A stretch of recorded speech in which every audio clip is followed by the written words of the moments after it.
Alright guys, Liverpool have beaten Wolves by a goal to nil, and Divock Origi just is the greatest footballer of all time.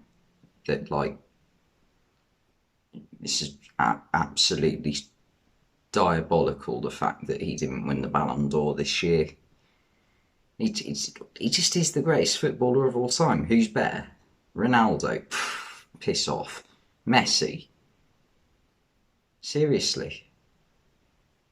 Origi is the greatest.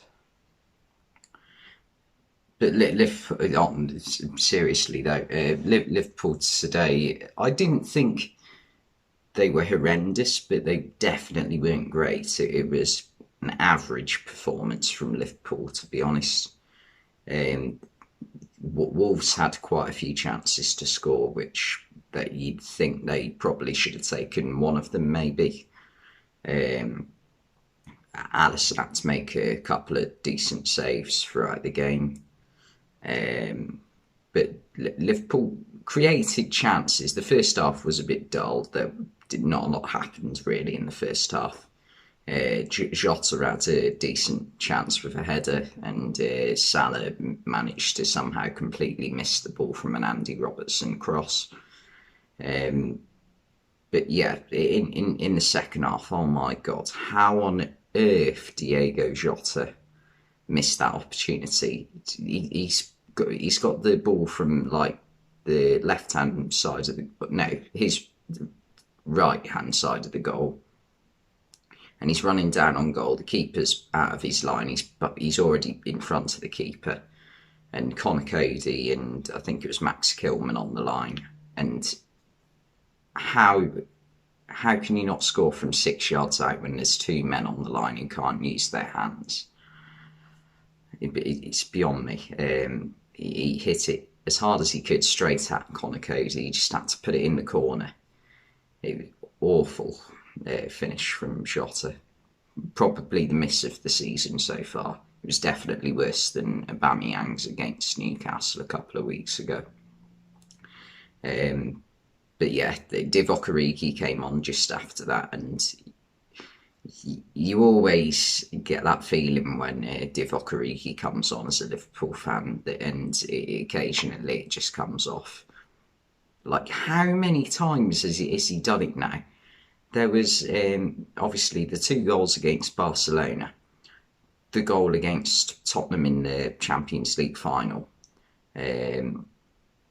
What else? The goal against Everton in 2018. In fact, he scored loads of goals against Everton. He scored a goal in a 4-0 win against Everton in 2016. Sadly, also had his ankle battered by Ramiro Funes Mori that game. He scored in a 3-1 win in 2017. I think that was April Fool's Day, was it? And that was quite a good goal from just outside the box. Put it past Joel Robles.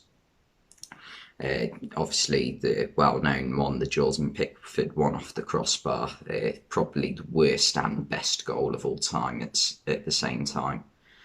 And he scored 2 against Everton a couple of years ago in a 5-2 win. Both good finishes.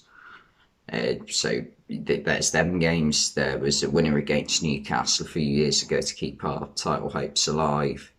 There was a equaliser against West Brom at the very start of Klopp's reign at Liverpool, and obviously there was the infamous celebration at the end of the game with Klopp and the rest of the players. But yeah, he's just done it so many times. Like, he is one of the most clutch footballers of all time, Divock Origi. But I want to give some credit to Wolves, because for 93 minutes today, they defended brilliantly. They played 5 at the back with sort of like a 5-2-3 or 3-5-2 formation, 3-4-3 formation. And they defended brilliantly. Connor Cody was amazing. Max Kilman the same. Ray and Aït-Nouri did really well for the majority of the game to keep Mo Salah quiet. Who else was in defence for Wolves? Who was the left centre back? Oh yeah, Romain Saiz had a good game as well. Even Jose Sarr in goal had quite a good game, bar that Diogo Jota moment, and he didn't cover himself in glory for the Origi goal either, but he did make some good saves. There was like a pinball moment where Thiago managed to shoot, but the defender blocked it. Then it bounced off Thiago's shin, and Sarr managed to make a reflex save with his feet, which was really impressive. But yeah, Wolves. I think Liverpool deserved the win, but at the same time, you could argue Wolves were unlucky to not get anything out of it.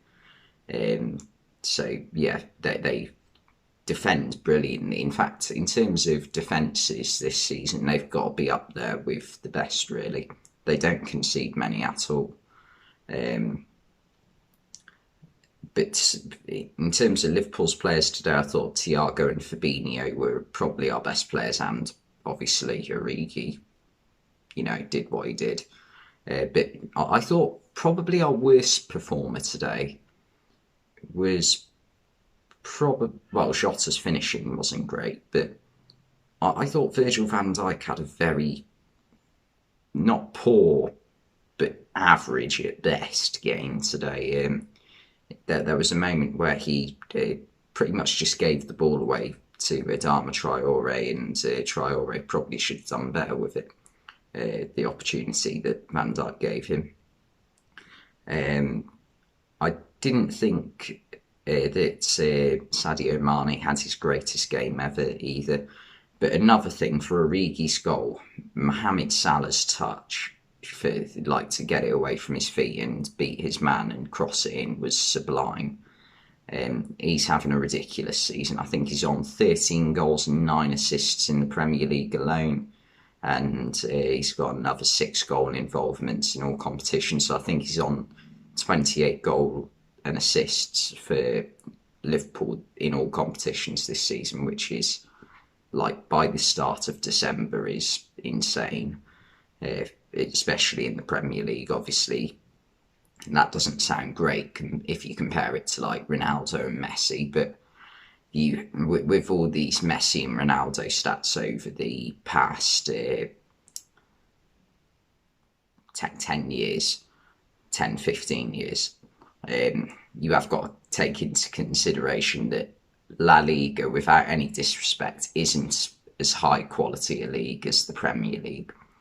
You've seen that with Ronaldo. If you look at his last couple of years at United before he moved to Real Madrid, he was scoring around 30 goals a season. I think in 2007-8, I think he got about 40 goals, and in 2008-9, something like 30.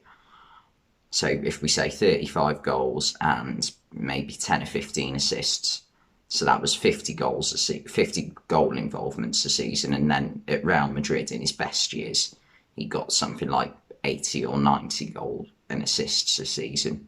So that it is clear to see that it is harder to reach those ridiculous numbers in the Premier League. So you have got to take that into consideration when you are comparing which players have got what amounts of certain statistics when they play in different leagues. But yeah, another 3 points for Liverpool. Chelsea have dropped points, so Liverpool have now gone above Chelsea. But as it stands, Man City are beating Watford. So as it stands, Man City are top, Liverpool are second, and Chelsea have dropped 3 places to third. So yeah, but that's pretty much all I've got to say. So thanks for watching, and I'll see you next time.